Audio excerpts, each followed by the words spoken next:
Hey there, fitness enthusiast. I see you. You're not just here to hit new personal records on squats and deadlifts. You want something more. You want that aesthetic look that turns heads, the V-shaped torso, the bulging muscles, and to look like you've just stepped out of a superhero comic book. And guess what? There's absolutely nothing wrong with that.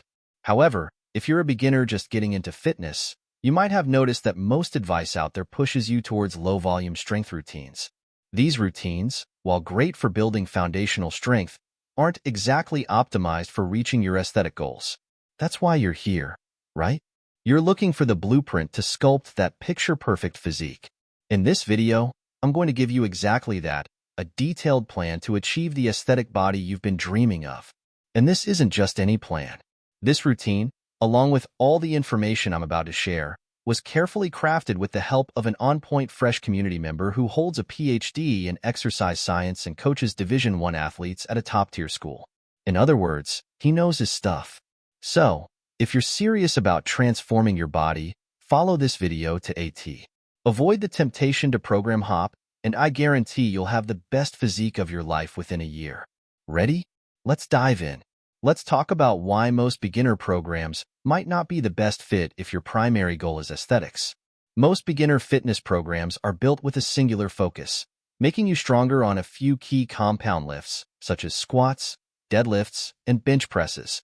These programs are typically designed around a principle known as tension overload, which involves moving heavy weights in an explosive manner. Think powerlifting. Now, don't get me wrong. This approach is fantastic if your main objective is to build a solid foundation of strength. But here's the catch. If your goal is aesthetics, you're likely shortchanging yourself. Why? Because aesthetics aren't just about raw strength. They're about balanced muscular development, symmetry, and proportions. A program aimed at building an aesthetically pleasing physique should incorporate both tension overload and mechanical adaptation. What's mechanical adaptation, you ask? It's basically bodybuilding-style training. Think higher reps, chasing that muscle pump, and focusing on slower, controlled movements, especially during the eccentric, lowering phase of your lifts. This is where the magic happens when it comes to building muscle size and shape. Another issue with many beginner strength programs is their minimalistic approach, which often leads to neglecting crucial muscle groups. Some people will claim that exercises like deadlifts and squats are full body movements, and that by getting strong on them, you'll automatically grow your accessory muscles. But the reality is, if you want to see noticeable results in your show muscles, the muscles that contribute to an aesthetic physique, like your deltoids, biceps, and calves, you need targeted work. Without specific exercises that focus on these areas, you're likely to end up with imbalances or a physique that doesn't quite match your aesthetic aspirations. Let's be real. No one wants to spend months or even years in the gym only to realize that their shoulders, arms, or calves aren't keeping up with the rest of their body.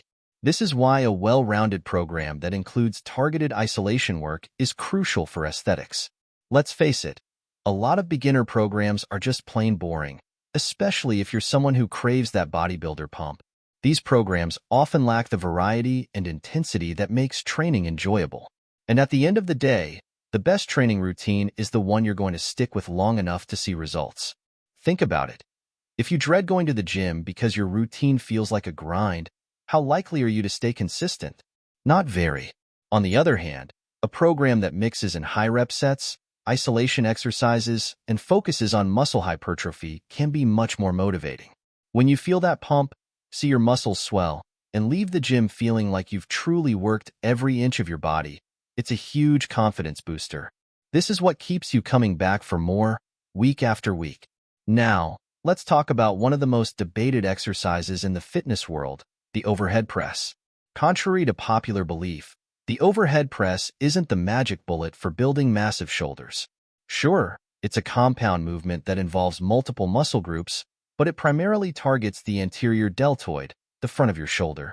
The thing is, if you're already doing bench presses, you're likely recruiting enough anterior deltoid activation.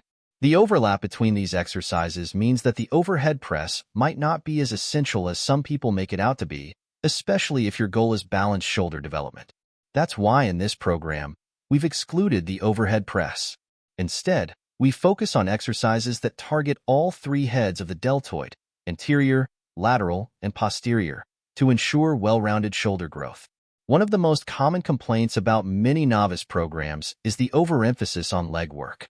Don't get me wrong, leg training is crucial. But when a program prioritizes squats and deadlifts to the point where your upper body lifts suffer, it can be frustrating.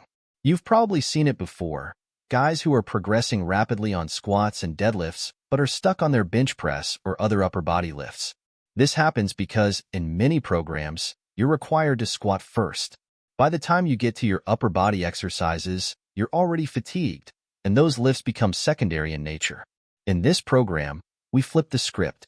Upper body lifts come first, because let's face it, aesthetics are largely about the upper body. Yes, we'll still hit the legs hard, but not at the expense of your chest, shoulders, and arms. Now that we've covered what's wrong with most beginner programs, let's talk about the solution. This is a very straightforward routine that optimizes the trade-off between frequency and volume.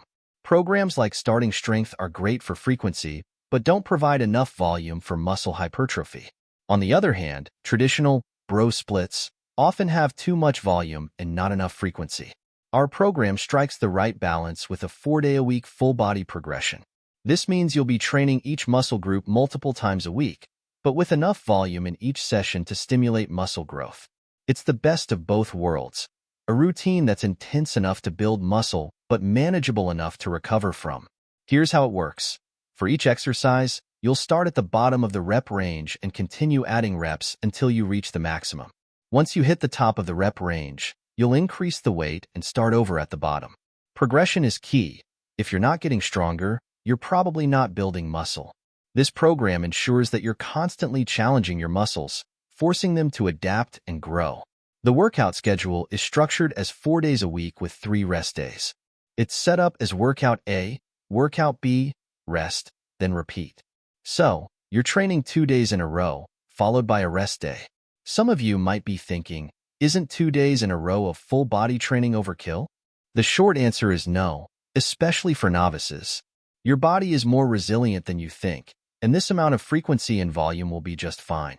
However, I do recommend auto-regulating. If you're feeling particularly fatigued or just not in the mood, don't be afraid to scale down or take a break. If this routine ends up being too much for you, feel free to insert an additional rest day between workout sessions. The main focus for this routine should be mastering form first. None of these exercises are overly difficult, but it's crucial to perform them correctly to avoid injury and maximize results. I'll link how-to videos for each exercise in the description below, so make sure to check those out. Always prioritize form over adding more weight. Good technique is what's going to keep you progressing in the long term. As for calves, a combination of standing and seated calf raises with minimal rebounding will do the trick. Calf training can be stubborn, but with consistency and proper technique, you'll start to see those diamond-shaped muscles pop. Feel free to pick your own isolation movements as long as they're sensible and align with your goals.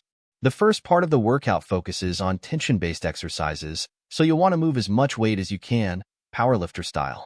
The second part is more metabolic-based, so train like a bodybuilder. Chase the pump and focus on the mind-muscle connection. Don't underestimate the lower body work in this program. If you increase your front squat, your legs will grow. Front squats are fantastic for developing the quads, core, and overall leg strength. But remember, the focus here is on aesthetics, so the lower body work is balanced with upper body development. You might be wondering why dumbbell presses are emphasized over bench presses in this program. The reason is simple. Dumbbell presses are superior for chest development, especially for beginners. They allow for a greater range of motion, better muscle activation, and are easier to fail without a spotter.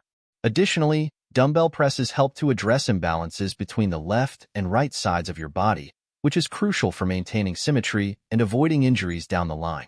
And that's the blueprint for getting that aesthetic body you've always wanted. This isn't just about lifting weights, it's about doing it smartly, with a clear goal in mind.